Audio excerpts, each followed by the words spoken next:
ಆಗುತ್ತೆ. ಹಾಗಾಗಿ ಯಾರು ಈ 24 ತಿಂಗಳ ಕಾಲ ಅಂದ್ರೆ 2 ವರ್ಷ PUC ವಿಜ್ಞಾನದ ಕೋರ್ಸ್ನ ಅವಧಿಯಲ್ಲಿ ತಮ್ಮ ಮನಸ್ಸನ್ನ ನಿಯಂತ್ರಣದಲ್ಲಿ ಇಟ್ಕೊಳ್ತಾರೆ, ತಮ್ಮ ದೇಹವನ್ನ ಶುದ್ಧವಾಗಿ ಆರೋಗ್ಯವಾಗಿ ಇಟ್ಕೊಳ್ತಾರೆ, ಆ ದೇಹ ಮನಸ್ಸುಗಳ ಪರಿಶುದ್ಧತೆ ಮತ್ತು ಆರೋಗ್ಯದಿಂದ ನಿಮ್ಮ ಯಶಸ್ಸು ನಿಮಗೆ ಲಭ್ಯ ಆಗುತ್ತೆ. ವೈದ್ಯನಾಗಿ ಒಂದಿಷ್ಟು ಇಂತಹ ಕಾಲೇಜುಗಳ ಒಡನಾಟದಲ್ಲಿ ಸದಾ ಇರುವ ನನಗೆ ನನ್ನ ಅನುಭವದಲ್ಲಿ ಬಂದಂತ ಒಂದಿಷ್ಟು ವಿಚಾರಗಳನ್ನು ಹೇಳ್ತೀನಿ. ಮೊಟ್ಟ ಮೊದಲಿಗೆ ನಿಮಗಿರೋ ಚಾಲೆಂಜ್ ಏನಪ್ಪಾ ಅಂದ್ರೆ ಬೆಳಿಗ್ಗೆ 8ರಿಂದ ಸಂಜೆ 8ರವರೆಗೂ ನಿಮಗೆ ಕ್ಲಾಸಸ್ ಇರುತ್ತೆ. ರಾತ್ರಿ 8ರಿಂದ ಬೆಳಿಗ್ಗೆ 8 ಅಷ್ಟೇ ನಿಮಗೆ ಬಿಡ್ತಾರೆ, ಅದ್ರಲ್ಲಿ 6 ತಾಸು ನೀವು ಮಲಗಬೇಕು. ಸರಿ ಸುಮಾರಾಗಿ ನಾವು ಲೆಕ್ಕ ಹಾಕಿದ್ರೆ ನೀವು ಪ್ರತ್ಯೇಕವಾಗಿ ಸ್ವತಂತ್ರವಾಗಿ ಓದೋದಕ್ಕಿರೋದು ನಿಮಗೆ ಕೇವಲ 6 ಗಂಟೆ. ನಿಮ್ಮ ದಿನಚರ್ಯಗಳನ್ನು ಮುಗಿಸಿ, ತರಗತಿಗಳನ್ನು ಮುಗಿಸಿ, ಪ್ರಯಾಣವನ್ನು ಮುಗಿಸಿ, ನಿಮ್ಮ ಆಟೋಟಗಳಿಗೆ ಒಂದು 5-10 ನಿಮಿಷ ಕೊಟ್ಟರು ಕೂಡ ತುಂಬಾ ಕಷ್ಟದಲ್ಲಿ ನಿಮಗೆ ತುಂಬಾ ಅಳದು ತೂಗಿ ಬಾಗಿ ಎಲ್ಲ ಲೆಕ್ಕ ಹಾಕಿದ್ರೆ ಪ್ರತಿದಿನ ನಿಮಗೆ 24 ತಿಂಗಳುಗಳಲ್ಲಿ ಸಿಗೋದು ಕೇವಲ 6 ಗಂಟೆ. 1.5 ಗಂಟೆ ಒಂದೊಂದು ಸಬ್ಜೆಕ್ಟ್ ಅನ್ನ ಡಿವೈಡ್ ಮಾಡ್ಕೊಳ್ಳಿ. ಆ 90 ಮಿನಿಟ್ಸ್ ನೀವು ಅಲ್ಲಾಡಬಾರ್ದು, ಮೊಬೈಲ್ ನೋಡಬಾರ್ದು, ಆಚೀಚೆ ಮಾತಾಡಬಾರ್ದು. ಒಂದು ಸಬ್ಜೆಕ್ಟ್ ಅನ್ನ ಶುರು ಮಾಡಿದ್ರೆ ಒಂದು ಸಣ್ಣ ಬ್ರೇಕ್ ಅನ್ನ ತಗೊಂಡು 45 ಮಿನಿಟ್ಸ್ 2 ಚಂಕ್ ಅಲ್ಲಿ ಒಂದು ಸಬ್ಜೆಕ್ಟ್ ಅನ್ನ ಪ್ರತಿದಿನ 1.5 ಗಂಟೆ ನೀವು ಓದಲೇಬೇಕು. ಹಾಗೆ 6 ಗಂಟೆಗಳ ಸಮಯವನ್ನು ಗುರುತಿಸಿಕೊಂಡು ಬೆಳಿಗ್ಗೆ 3 ಗಂಟೆ, ಸಂಜೆಯಿಂದ ರಾತ್ರಿ ಗಂಟೆ ಮಲಗೋದ್ರೊಳಗೆ 3 ಗಂಟೆ ಡಿವೈಡ್ ಮಾಡಿ 4 ಸಬ್ಜೆಕ್ಟ್ ಅನ್ನ ಪ್ರತಿದಿನ ನೀವು ಸಂಪರ್ಕದಲ್ಲಿ ಇಟ್ಕೊಳ್ಳೇಬೇಕು, ಒಂದಿಷ್ಟು ಅಧ್ಯಯನವನ್ನು ಮುಂದುವರಿಸಲೇಬೇಕು. ಹೀಗೆ ಓದುವಾಗ ಮಾತನಾಡೋದು ಸುಲಭ, ಅಷ್ಟು ಕ್ಲಾಸ್ ಅಟೆಂಡ್ ಆಗಿ 4 ಸಬ್ಜೆಕ್ಟ್ ಅನ್ನ ಪ್ರತಿ ದಿವಸ 1 ಗಂಟೆ ಓದೋದು ನಿಜಕ್ಕೂ ಕಬ್ಬಿಣದ ಕಡಲೆ. ಮಾತಾಡೋದು ಸುಲಭ. ದಯವಿಟ್ಟು ಕೈ ಮುಗಿದು ವಿನಂತಿ ಮಾಡ್ಕೊಳ್ತೀನಿ, ನಿಮ್ಮನ್ನ ಕೈ ಬೀಸಿ ಕರೆಯುವ ಜಾಹೀರಾತು ಪ್ರೇರಿತರಾದ ನಮ್ಮನ್ನ ಬಲಿ ಮಾಡುವಂತ ಆಹಾರಗಳಿಗೆ ಬಲಿಪಶು ಆಗ್ಬೇಡಿ. ಈಗ ತಾನೇ ಇಲ್ಲಿ ಬರುವಾಗ ಒಂದು ಪೇಷಂಟ್ ಅನ್ನ ಅಡ್ಮಿಟ್ ಮಾಡಿ ಬಂದಿದ್ದೀನಿ. ಅವರ ಸಮಸ್ಯೆ ಏನಂದ್ರೆ bakery, online, Zomato, tomato, potato ಏನೇನೋ. ನಮ್ಮಲ್ಲಿ ಎಷ್ಟು ತಿನ್ನುವ ಕೊಳ್ಳುಬಾಕುತನ ಮತ್ತು ತಿನ್ನುಬಾಕುತನ ಎಷ್ಟು ಜಾಸ್ತಿ ಆಗಿದೆ ಅಂತ ಹೇಳಿದ್ರೆ ಬಹಳಷ್ಟು ಬಾರಿ, ಯಾಕಂದ್ರೆ ನಾನು ಸುಮಾರು ಇಲ್ಲಿವರೆಗೂ 2 ಲಕ್ಷ ಜನ PU ವಿಜ್ಞಾನದ ವಿದ್ಯಾರ್ಥಿಗಳ ಜೊತೆ ಮಾತನಾಡಿದ್ದೇನೆ. ಅವರಿಗೆ ವೃತ್ತಿಪರ ಮಾರ್ಗದರ್ಶನವನ್ನು ನೀಡಿದ್ದೇನೆ. ನನ್ನ 13 ವರ್ಷಗಳ ಅನುಭವವನ್ನ ಹಿಂಡಿ ಸೋಸಿ ನಿಮಗೆ ಇನ್ನು 1-2 ನಿಮಿಷದಲ್ಲಿ ಹೇಳಿ ಮುಗಿಸ್ಬೇಕು ಅಂದ್ರೆ, ಆಹಾರ ನಿಮ್ಮ ಮಿತ್ರ ಹೇಗೋ ಆಹಾರದಲ್ಲಿ ವ್ಯತ್ಯಾಸ ಪಟ್ರೆ ನಿಮ್ಮ ಫೋಕಸ್ ಕಡಿಮೆ ಆಗುತ್ತೆ. You cannot have the good focus with the junk foods that you consume daily. ಮನೆಯಲ್ಲಿ ಅಮ್ಮ ಮಾಡುವ ಅಥವಾ ನೀವು ಹಾಸ್ಟೆಲ್ ಅಲ್ಲಿ ಇದ್ರೆ ಹಾಸ್ಟೆಲ್ ಅಲ್ಲಿ ಏನ್ ಸಿಗುತ್ತೋ ಅದನ್ನೇ ತಿನ್ನಿ. ಅದನ್ನು ಹೊರತುಪಡಿಸಿ ನೀವು ತಿನ್ನಬೇಕಾದ ಆಹಾರ ಪದಾರ್ಥಗಳನ್ನು ಹೇಳ್ತೀನಿ. ಬೇಗ ಪುಸ್ತಕದಲ್ಲೆಲ್ಲ ಮಸ್ತಕದಲ್ಲಿ ಬರ್ಕೊಳ್ಳಿ. ಪ್ರತಿದಿನ ತುಪ್ಪದ ಸೇವನೆಯನ್ನು ಮಾಡಿ. ತುಪ್ಪದ ಸೇವನೆ ನಿಮ್ಮ ಮೆದುಳಿನ ಆರೋಗ್ಯವನ್ನ ಸಬಲಗೊಳಿಸುತ್ತೆ, ಸಶಕ್ತೀಕರಣಗೊಳಿಸುತ್ತೆ. ಅಂತಿಂತ ಹಣ್ಣು ಆಪಲ್ ಗಿಪಲ್ ತಿಂದು ಸುಮ್ಮನೆ ಇಲ್ಲಿ ಬೆಳಿಲಾರ ತಿಂದು ಸುಮ್ಮನೆ ದುಡ್ಡು ವೇಸ್ಟ್ ಮಾಡ್ಕೋಬೇಡಿ. Papaya is the most nutritious fruit. 25ರಿಂದ 30 ರೂಪಾಯಿ ಕೆಜಿ, 1 ಕೆಜಿ ಪಪ್ಪಾಯ ಅಷ್ಟೇ. 30 ರೂಪಾಯಿ ಮೇಲೆ ಹೋಗಲ್ಲ. ನಿಮ್ ಫ್ರೆಂಡ್ಸ್ ನೀವು ಅಡ್ಜಸ್ಟ್ ಮಾಡ್ಕೊಂಡು 15 ರೂಪಾಯಿ ಶೇರ್ ಮಾಡ್ಕೊಂಡ್ರೆ ಖಂಡಿತವಾಗ್ಲೂ 1 ಕೆಜಿ ಪಪ್ಪಾಯನ ತಿನ್ಬೋದು. It is a rich source of vitamin A and vitamin E. Vitamin A ನಿಮ್ಮ ಕಣ್ಣಿಗೆ ಸಹಾಯ ಆಗುತ್ತೆ. ಓದುವಾಗ ಸ್ಟ್ರೇನ್ ಆಗೋದಿಲ್ಲ, ಹೆಚ್ಚು ಕಾಲ ನೀವು ಏಕಾಗ್ರ ಚಿತ್ತರಾಗಿ ಓದಬಹುದು.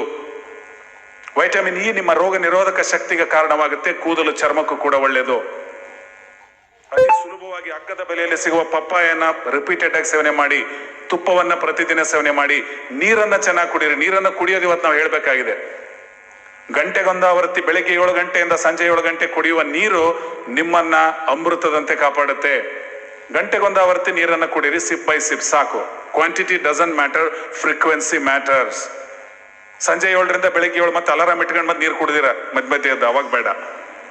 ಬೆಳಿಗ್ಗೆ 7ರಿಂದ ಸಂಜೆ 7ರವರೆಗೆ ನೀವು ಚಟುವಟಿಕೆ ಭರಿತರಾಗಿರುವ ಸಮಯದಲ್ಲಿ ಗಂಟೆಗೊಂದಾವರ್ತಿ ನೀರನ್ನ ಕುಡಿಯೋ ಅಭ್ಯಾಸ ಮಾಡ್ಕೊಳ್ಳಿ. ನಿಮ್ಮನ್ನ ಅಮೃತದಂತೆ ಅದು ಕಾಪಾಡುತ್ತೆ. It is an experimental and research observation by myself. ನಾನೇ ಸ್ವತಃ ನನ್ನ ಆರೋಗ್ಯಕಾಂಕ್ಷಿಗಳಿಗೆ ಹೇಳಿ, ಎಸಿಡಿಟಿ, ಮಲಬದ್ಧತೆ, ಕೂದಲುದುರೋದು, menstrual disturbances, back ache, stress, sleep disturbance ಇರೋರಿಗೆ ಕೇವಲ ನೀರನ್ನ ಸರಿಯಾಗಿ ಕುಡಿಯೋದರ ಮುಖಾಂತರ 80%, 90% ಒಂದೇ ತಿಂಗಳಲ್ಲಿ ರಿಸಲ್ಟ್ ಬಂದಿದೆ. ನೀವು ಸಹ ಮಾಡಿ. ನೀರು ಕುಡಿಯೋದ್ರಿಂದ ನಿಮ್ಮ ಮಸಲ್ ಸ್ಟಿಫ್ನೆಸ್ ಕಡಿಮೆ ಆಗುತ್ತೆ, ಫ್ರೆಶ್ನೆಸ್ ಜಾಸ್ತಿ ಆಗುತ್ತೆ. You can focus. ನೀರು, ತುಪ್ಪ, ಪಪ್ಪಾಯಿ, ಇದರ ಜೊತೆಗೆ ನಿಮ್ಮ ವೋಕಲ್ ಫಾರ್ ಲೋಕಲ್ ಯಾವುದೋ ಬೇಕರಿಲಿ ಹೊರಗಡೆ ಮಾರಾಟಕ್ಕೆ ಇಟ್ಟಿದ್ದಾರೆ, ನಿಮ್ಮ ಯೂಟ್ಯೂಬಲ್ಲಿ ಪುನಃ ಪುನಃ ಬರ್ತಾ ಇದೆ. ನೋ, ಯಾರನ್ನೋ ಅಮ್ಮ ಅನ್ನಕ್ಕಾಗಲ್ಲ, ಹೆತ್ತ ತಾಯಿಯನ್ನು ಮಾತ್ರ ಅಮ್ಮ ಅನ್ಬೇಕು. ಯಾವುದನ್ನೋ ಆಹಾರ ಅನ್ನಕ್ಕಾಗಲ್ಲ. ನಮ್ಮ ಸುತ್ತಮುತ್ತಲಿರೋದು, ನಮ್ಮ ವಂಶವಾಹಿನಿಯಲ್ಲಿ ಬಂದಿರೋದು, ನಮ್ಮ ಆಚರಣೆಯಲ್ಲಿ ಇರೋದು ಮಾತ್ರ ನಮ್ಮ ಆಹಾರ. ಅದನ್ನು ಮಾತ್ರ ತಿನ್ನಿ. ನಮ್ಮದಲ್ಲದ ಆಹಾರಕ್ಕೆ ಮಾರು ಹೋದ್ರೋ ನಾನು ಶ್ರೀಮಂತನಾಗ್ತೀನಿ. ಯಾಕಂದ್ರೆ ನಾನೊಬ್ಬ ವೈದ್ಯ, ನೀವು ನನ್ನ ಹತ್ರನೇ ಬರಬೇಕು.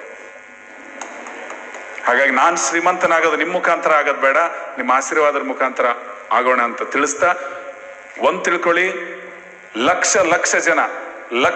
ಜನ ಕಾಂಪಿಟೇಷನ್ ಅಲ್ಲಿ ಇದ್ದಾರೆ. ಬಹುಶಃ ನೀವು ನೀಟ್ನ ಫೋಕಸ್ ಮಾಡೋ ವಿದ್ಯಾರ್ಥಿಗಳು ಇಲ್ಲಿದ್ರೆ ನೆನಪಿರ್ಲಿ, ನಿಮ್ಮ ಜೊತೆಗೆ ಈಗ PUC ಓದಿ ಮುಂದಿನ ಮಾರ್ಚ್ ಏಪ್ರಿಲ್ ನಲ್ಲಿ ನಿಮ್ಮ ಜೊತೆ ಸ್ಪರ್ಧೆಯಲ್ಲಿ ಬರೋರ ಜೊತೆಗೆ ನನ್ನ ಗಮನದಲ್ಲಿ ಇರೋರೇ ಇದ್ದಾರೆ. ಸುಮಾರು 5,000 ವಿದ್ಯಾರ್ಥಿಗಳು who are highly capable, who are ready to get. ನಿಮಗೆ ಗೊತ್ತಿರಲಿ, ಆಲ್ರೆಡಿ ಅವ್ರ ತಂದೆ ತಾಯಿ ಮನೆ ಮಾಡಿದ್ದಾರೆ. ಚಿಕ್ಕಮಂಗ್ಳೂರಲ್ಲಿ, ಹಾಸನಲ್ಲಿ ಅವ್ರ ತಂದೆ ತಾಯಿ ಮನೆ ಮಾಡಿದ್ದಾರೆ. The student is very clear that he is going to get his, he is going to get Chikmagalur. ದಾವಣಗೆರೆಯಲ್ಲಿ ನನ್ನ ಫ್ರೆಂಡ್ ಆಲ್ರೆಡಿ ಮನೆ ಮಾಡಿದ್ದಾರೆ, ಟ್ರಾನ್ಸ್ಫರ್ ಆಗಿದೆ. His son is in the 2nd PUC, long term ಅಲ್ಲಿ ಇದ್ದಾನೆ. ಕ್ಲಿಯರ್ ಕಟ್, ನನಗೆ ಇದೇ college ಸಿಗುತ್ತೆ, ಇಷ್ಟೇ ಸ್ಕೋರ್ ಮಾಡ್ತೀನಿ ಅಂತ ಕಣ್ಣಲ್ಲಿ ಎಣ್ಣೆ ಬಿಟ್ಕೊಂಡು ಓದ್ತಾ ಇರೋ ನಿಮ್ಮ ಸೀನಿಯರ್ ಬ್ಯಾಚ್ ರಿಪೀಟರ್ಸ್ 5,000 ಜನ ಆಲ್ರೆಡಿ ರೆಡಿ ಇದ್ದಾರೆ.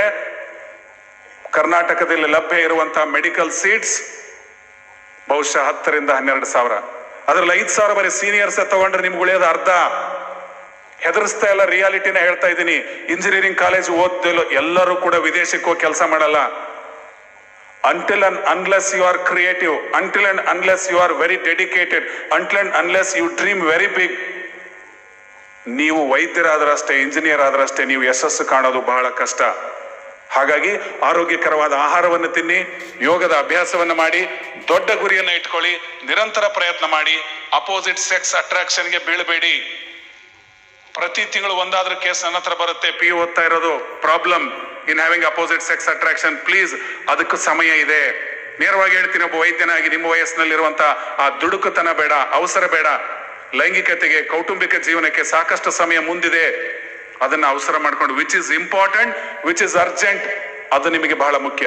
ಜ್ಞಾನಾರ್ಜನೆ ಅರ್ಜೆಂಟ್, ಜ್ಞಾನಾರ್ಜನೆ ಇಂಪಾರ್ಟೆಂಟ್. ಉತ್ತಮ ಸ್ಕೋರ್ ಇಂಪಾರ್ಟೆಂಟ್, ಉತ್ತಮ ಸ್ಕೋರ್ ಅರ್ಜೆಂಟ್.